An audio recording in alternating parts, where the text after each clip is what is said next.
What's going on YouTube? Listen up, young elder gang. This is Jasmine Lewis, Shalanda's sister, at you with another banger. Please make sure you like, subscribe, and share this video, fam. I hope this video get at least 100,000 likes in this video. You will find history definitions, scripture information, and best of all, what we Americans have been deprived of from the beginning, the truth. Keep in mind, this content used in this video is intended for entertainment, educational, and informational purposes only. We will give you the total truth as we best understand it today. Be sure to hit that like button. Young Elder Gang, hit that subscribe button. If you're new to the channel, hit that bell. And don't forget to check back with us every day for new content. What if the British royal family's history is a lie? The truth is darker and more ancient than you think. For centuries, the true rulers of Great Britain were the Moors, dark-skinned, noble, and powerful. Their legacy was erased, replaced by a carefully constructed fantasy. The crown was once Moorish.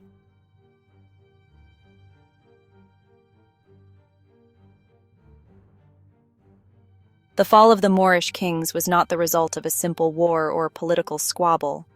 It was an invasion of a different kind, one that came from the shadows, and perhaps even from the stars. The forces that overthrew the true royal bloodline were not entirely human. They were a hybrid race, a fusion of terrestrial and extraterrestrial beings, known as the Darrow or Aldebaran Reptilians. These entities are masters of disguise, shapeshifters who can walk among us, their true nature hidden behind a human facade. They came with a singular goal: to conquer, to control, and to replace the rightful rulers of Earth. Their methods were subtle and insidious. They did not arrive in great ships that filled the sky. Instead, they infiltrated society from within, like a virus infecting a host. They targeted the highest echelates of power, slowly weaving their influence into the courts and corridors of Europe. Their collaborators were found in the Germanic lands, giving rise to the name Germ Man, a new breed of man, seeded with alien DNA. These were not the Germans of today, but a specific faction, a bloodline chosen to serve as the terrestrial agents of this reptilian agenda. They were the foot soldiers in a silent coup.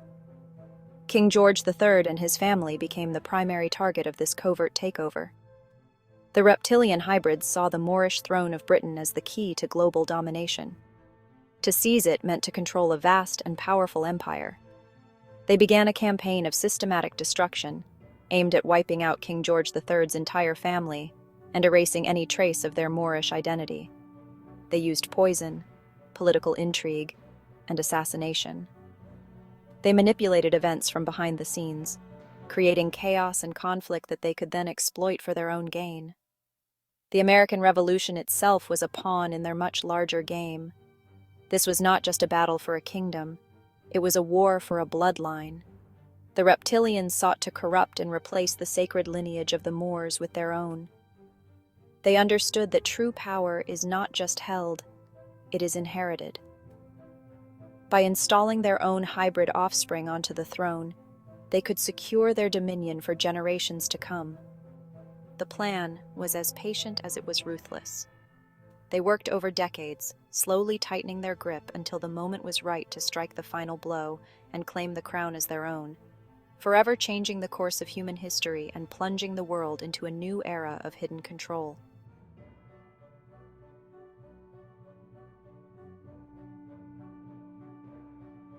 Once the reptilian hybrids had seized power, their next task was even more ambitious than the coup itself. They had to rewrite history. They needed to make the world forget that dark-skinned Moors had ever ruled Britain.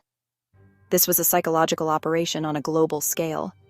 Every portrait, every statue, and every historical document that depicted the true appearance of the royal family was systematically altered or destroyed. The Moorish kings and queens were given pale skin. Their features changed to match those of their European usurpers. An entire race of rulers was whitewashed from the pages of history. The deception went even deeper. They did not just change the past, they changed the identity of the people themselves. They began to propagate the idea that everyone who was once a Moor was now white. This was the ultimate act of identity theft. By convincing the descendants of the Moors that they were part of the new ruling class, they severed them from their roots and their power. The memory of a proud, noble heritage was replaced with a fabricated history.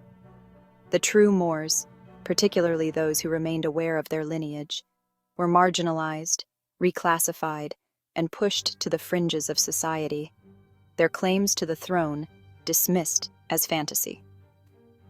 Queen Victoria, who ascended to the throne in 1837, was a pivotal figure in this great deception. She was no descendant of King George III.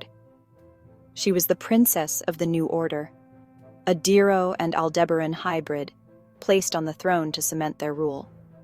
Her long reign was used to solidify the new narrative and expand the empire under Reptilian control. The name of the royal family itself became a tool of this deception. The German name, Saxe-Coburg and Gotha, was a direct link to their true origins. To hide this, King George V adopted the name Windsor in 1917, creating a quintessentially British identity to mask a foreign and ultimately alien takeover.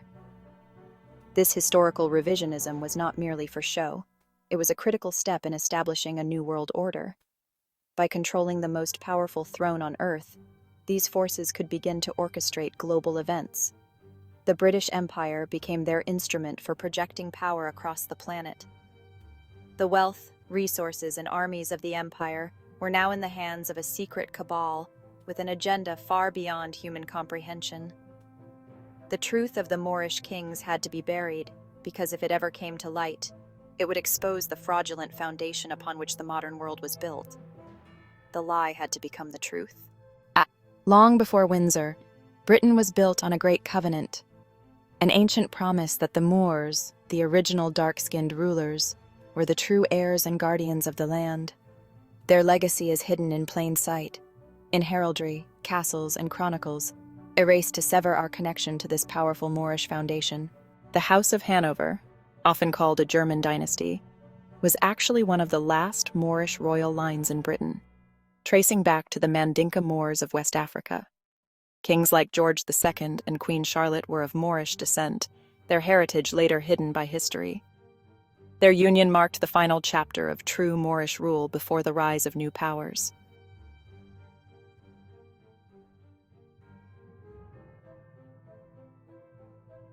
George William Frederick Bey III, born in 1738, was the last true Moorish king of Britain. He spoke English, Mandinka, and Arabic, and declared, "Born and educated in this country, I glory in the name of Britain." The official portraits are lies. He was a Moor, not the pale figure history shows. The Rothschilds, seeking global control, targeted him as the guardian of the true bloodline and the crown estate. They orchestrated the American Revolution and financial crises to break his power, using agents like George Washington and false flag events like the Boston Tea Party. King George resisted, but the Rothschilds bled his kingdom through endless wars, setting the stage for his downfall.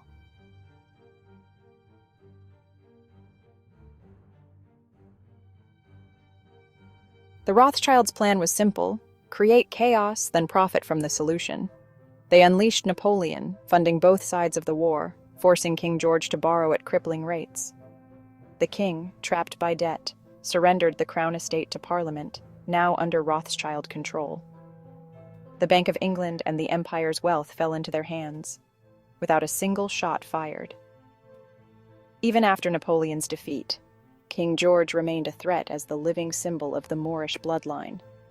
Isolated and surrounded by enemies, his fate was sealed by the Serpent's unseen hand.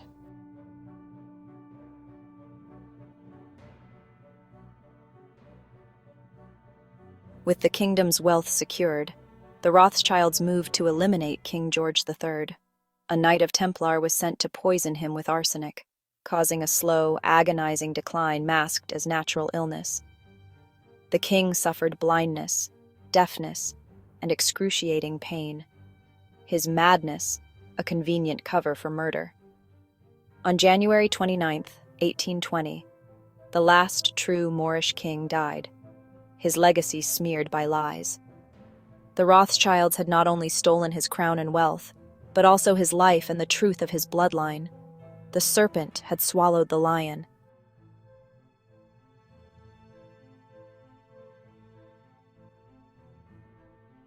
The purge continued. King George's sons, rightful heirs, were marked for death. George IV and William Bey IV both died from arsenic poisoning, their reigns short and embattled.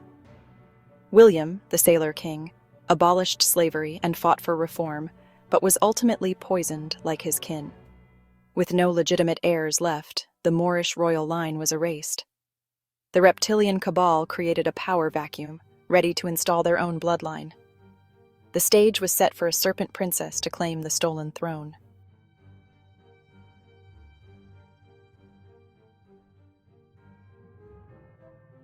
With the Moorish kings gone, the crown passed to Alexandrina Victoria, a carefully chosen impostor.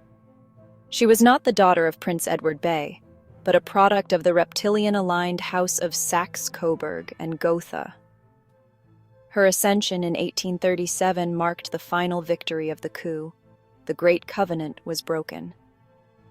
Prince Edward Bey, a true Moor, was poisoned before Victoria's rise, leaving no legitimate heirs. Victoria's true lineage was hidden, her reign used to solidify the serpent's power.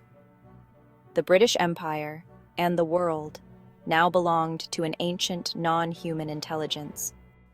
Victoria's rise was no accident.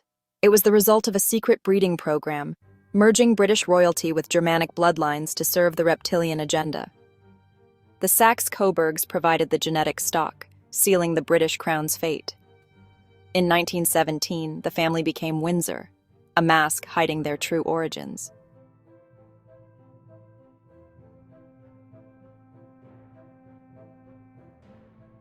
With the true Moorish kings dead and their reptilian impostor Victoria placed upon the throne, the new rulers faced a monumental task.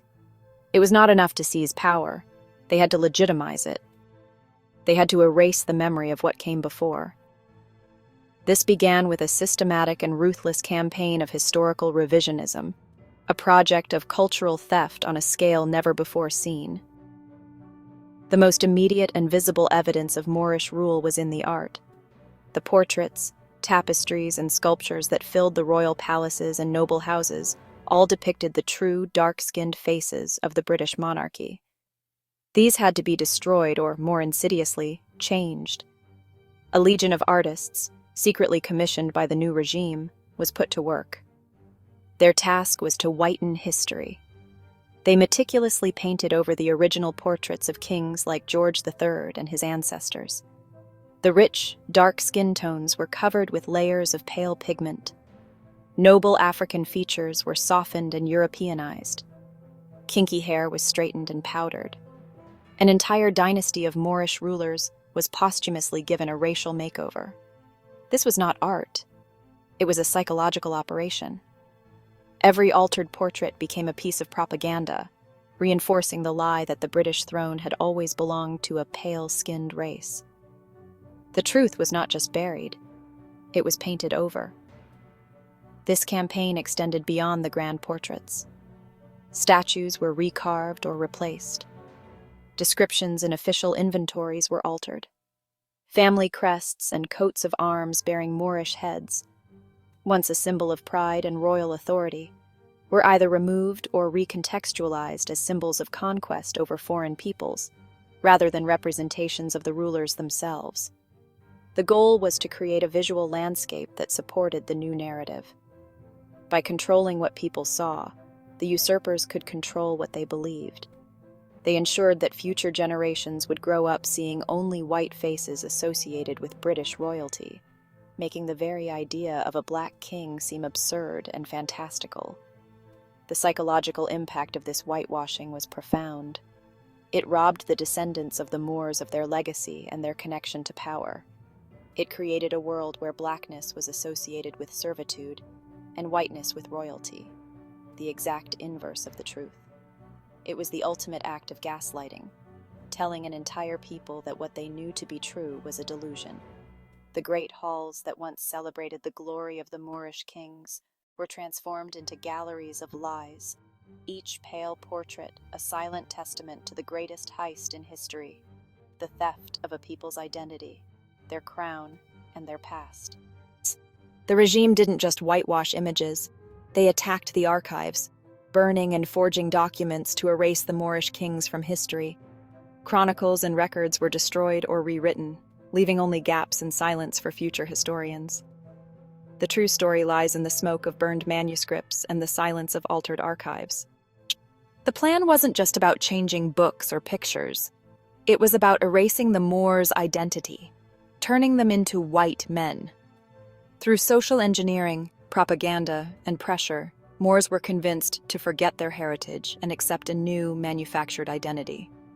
Over generations, their true history faded, leaving a fractured people, disconnected from their powerful past. With art whitewashed, archives forged, and identity stolen, a new royal narrative was crafted. One taught in schools, printed in newspapers, and celebrated in holidays. Queen Victoria became the symbol of British virtue, her reign cementing a story of white supremacy and imperial power. The truth of Moorish origins was buried, replaced by a perfect deception. History rewritten, the crown secure, the lie complete. When Victoria ascended the throne in 1837, it was not a golden age, but the coronation of the Serpent, a new bloodline, a vessel for a non-human consciousness. Her reign was one of occult consolidation, guided by hidden hands, expanding a shadow empire across the world. The Serpent's gaze became perpetual, its shadow stretching across every continent, draining the world's energy. Victoria's marriage to Prince Albert was no fairy tale. It was a calculated union to strengthen the Reptilian bloodline and launch a new dynasty. Prince Albert and his wife, Queen Victoria, were first cousins, sharing one set of grandparents. They were related through Victoria's mother, Princess Victoria of Saxe-Coburg-Saalfeld, and Prince Albert's father, Duke Ernst of Saxe-Coburg and Gotha, who were brother and sister. Their children born from incest became strategic assets, spreading Aldebaran DNA across Europe, transforming royal bloodlines forever. So, Queen Victoria's children married into Europe's royal families, spreading a new alien hybrid bloodline across the continent. One by one, old royal houses were infiltrated, their bloodlines changed by the Coburg strain.